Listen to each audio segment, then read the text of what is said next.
Hello friends, वेदा stories में आपका स्वागत है। एक नई कहानी के साथ आपके सामने हूँ। मेरी आज की कहानी है एक टोकरी भर मिट्टी, जिसे लिखा है माधवराव स्प्रे ने। तो आइए सुनते हैं कहानी एक टोकरी भर मिट्टी। किसी श्रीमान जमींदार के महल के पास एक गरीब अनाथ विधवा की झोंपड़ी थी। जमींदार साहब को अपने महल का अहाता उस झोंपड़ी तक बढ़ाने की इच्छा हुई। विधवा से बहुतेरा कहा कि अपनी झोंपड़ी हटा ले, पर वह तो कई जमाने से वहीं बसी थी। उसका प्रिय पति और इकलौता पुत्र भी उसी झोंपड़ी में मर गया था। पतोहू भी एक 5 बरस की कन्या को छोड़कर चल बसी थी।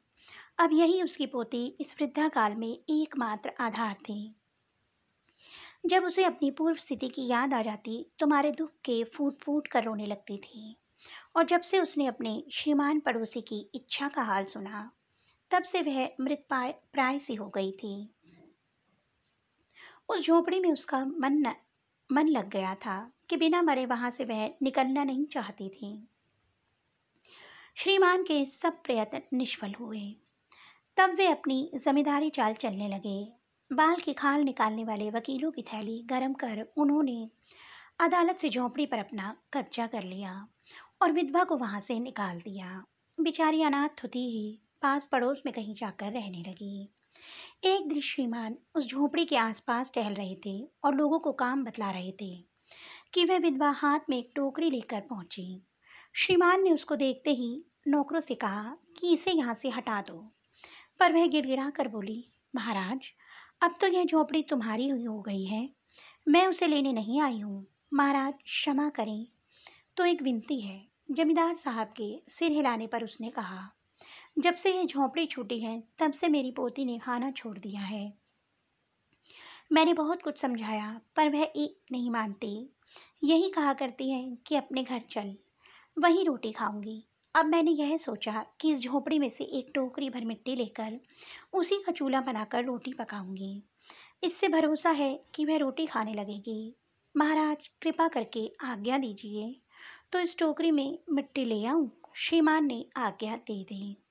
विधवा झोंपड़ी के भीतर गई। वहां जाते ही उसे पुरानी बातों का स्मरण हो आया और उसकी आंखों से आंसू की धारा बहने लगी। अपने आंतरिक दुख को किसी तरह संभाल कर उसने अपनी टोकरी मिट्टी से भर ली और हाथ से उठाकर बाहर ले आई। फिर हाथ जोड़कर श्रीमान से प्रार्थना करने लगी, महाराज कृपा करके इस टोकरी को जरा हाथ लगाइए, जिससे कि मैं उसे अपने सिर पर धर लूं। जमींदार साहब पहले तो बहुत नाराज हुए, पर जब वह बार बार हाथ जोड़ने लगी और पैरों पर गिरने लगी तो उनके मन में कुछ दया आ गई।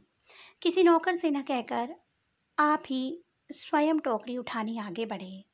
जो ही टोकरी को हाथ लगाकर ऊपर उठाने लगे, त्यों ही देखा कि यह काम उनकी शक्ति के बाहर है। फिर तो उन्होंने अपनी सब ताकत लगाकर टोकरी को उठाना चाहा, पर जिस स्थान पर टोकरी रखी थी वहां से वह एक हाथ भी ऊंची नहीं हुई। वह लज्जित होकर कहने लगे, नहीं, यह टोकरी हमसे ना उठाई जाएगी। यह सुनकर विधवा ने कहा, महाराज नाराज ना हो, आपसे एक टोकरी भर मिट्टी नहीं उठाई जाती और इस झोंपड़ी में तो हजारों टोकरियां मिट्टी पड़ी हैं। उसका भार आप जन्म भर क्यों आकर उठा सकेंगे? आप ही इस बात पर विचार कीजिए। जमींदार साहब धन के घमंड से चूर हो अपना कर्तव्य भूल गए थे, पर विधवा के ऐसे वचन सुनते ही उनकी आंखें खुल गई। किए हुए कर्म का पश्चाताप कर उन्होंने विधवा से क्षमा मांगी और उसकी झोंपड़ी उसे वापस दे दी। दोस्तों, कभी भी किसी असहाय पर अन्याय मत कीजिए, कभी किसी का दिल मत दुखाइए। अगर आप किसी का दिल दुखाएंगे तो भगवान आपको आपके कर्मों का फल अवश्य देगा। तो दोस्तों, आपको मेरी कहानी कैसी लगी? कमेंट बॉक्स में अवश्य बताइएगा।